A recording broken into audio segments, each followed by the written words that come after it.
You can start whenever you're ready. Good morning, everyone, and assalamu alaikum. Me and my team are opposing this side and this motion, not only because of what they've provided so far, saying that the country ties between USA and China were threatened at risk because a lot of Chinese people moved to the USA to seek refuge, to seek asylum. Let's take this for example. If China did, like a lot of Chinese people did go to the USA, why is it that Hong Kong is not able to accept any refugees or any asylum seekers? Since the convention from 1992, Hong Kong has only accepted 32 cases. 32 people have been able to seek asylum here in Hong Kong. And knowing these figures, because it is around 0% compared to the 23,000 cases that were actually registered. Now, this is actually close to 0%. That's almost nothing. Nothing at all. I would like to say that in my rebuttal, is China trying to, make bad relations with the US? And no. Where are the human rights? And all of us are humans here. We are bound to help one another. We're bound to help one another. Our prophet also seek asylum in different areas whenever he went to a specific area where he was threatened. Are you saying that that shouldn't have happened? Our religion wouldn't have spread here right now. Also, I would like to say that, is money more important than a human's life? Because right now you're saying that it's affecting the political ties, which brings profit to both countries, saying that economical aspects are being at risk here right now. Let's take that for example. So this means that Hong Kong people are not willing to accept it because they want their lives to be better and not thinking about the other person whose life is at risk. Fake asylum seekers, what are your proofs? You've stated a fact, but you provided no resource or any sources. You made a claim without providing any proof. You said so much without actually providing any source. I could be saying I'm Jackie Chan right now, without providing any proof. No one can do a damn thing about it, which is not really a good way to represent your argument. It's baseless. It's not a fact. It's just a theory that you made up. Provide proof when you're arguing. Also, to sum it up, this is why I believe that Hong Kong should not opt out, because not only are we putting ourselves a bad image in front of the rest of the world, we're also showing that we're shallow people and we only care about our own profit and not a person's life.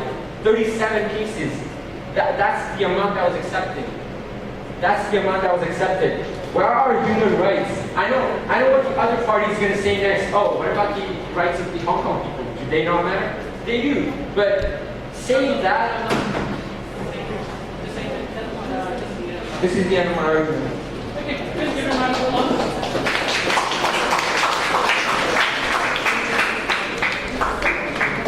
Very good. Let's do this really quickly so that we can move on to the next speaker. He utilized some concept as well. Can someone mention?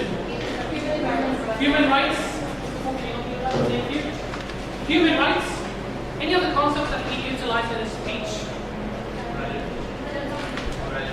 Morality. Good. Image of Hong Kong. Image of Hong Kong. Reputation. I think he was making the point about tarnishing the city's reputation, and Hong Kong pops out from the convention. Any other concepts? Humanity, sure, I would accept that. I personally would accept that.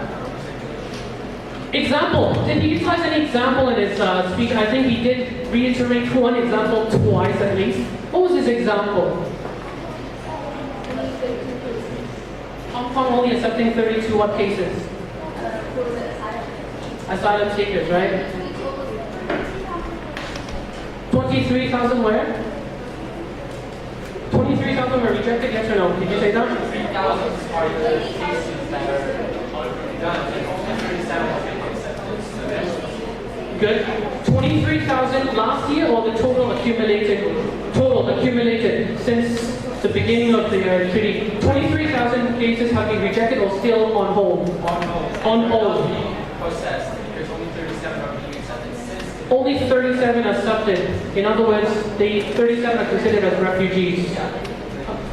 32, not 37. Thank you, thank you.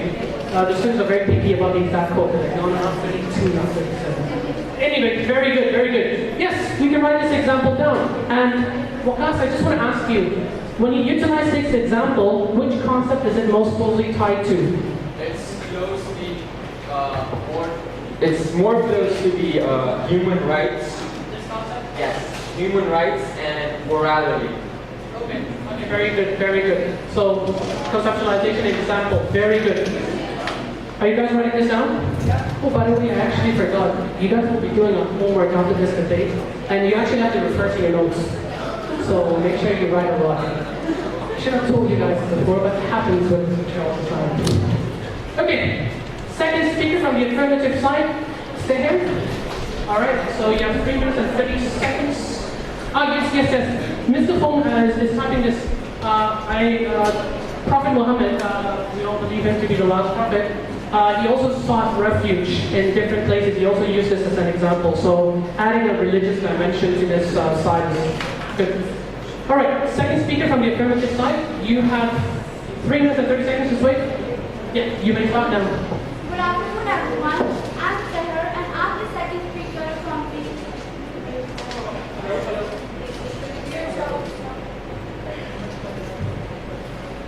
Good afternoon, everyone. I'm Seher, and I'm the second speaker from the affirmative side. I will be talking about the economic aspect of the issue. First of all, I would like to rebuttal talking about the human rights. It's not that we are refusing to help, but statistically only a few of women are genuinely tortured. Do you think the government will let the asylum seekers to abuse or take advantage of our system? Besides, we still have the implemented laws and policy against torture, such as that of Article 39 in our basic law, which includes the International Covenant of Civil and Political Rights. We believe that asylum seekers are burdening Hong Kong and its government, as we need to provide resources and to pay the high cost living for them. The government has to provide subsidies such as welfare, housing. This will create a competition between the locals and the asylum, a competition for resources.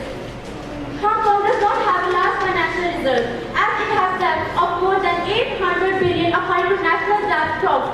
Yet, the government still provides allowance. Why should Hong Kong government be responsible to provide the money and shelter while we are not entitled to recycle them at all?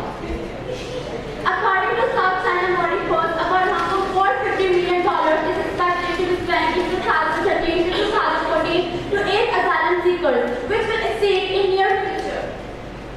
How can the Hong Kong government afford to handle these asylum seekers while they are struggling to handle and care for the 7 million citizens? The government should instead spend this money to improve Hong Kong in terms of housing or welfare, such as allowance for elderly.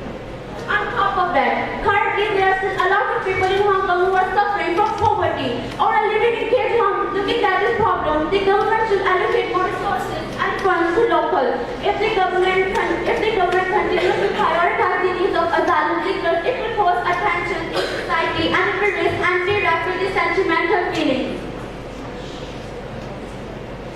As mentioned by South China Morning Post, most of them are found to be economic migrants rather than genuine asylum seekers. Economic migrants refer to people who flee their country for earn money and improve living standards by claiming asylum. However, some of them tend to be uneducated, so they will have a low chance of competing in the society. Also, Hong Kong job vacancies have been decreasing in many sectors, causing the locals to study for employment. According to Census and Statistics Department, the statistics of job vacancies have decreased in half December 2015. This includes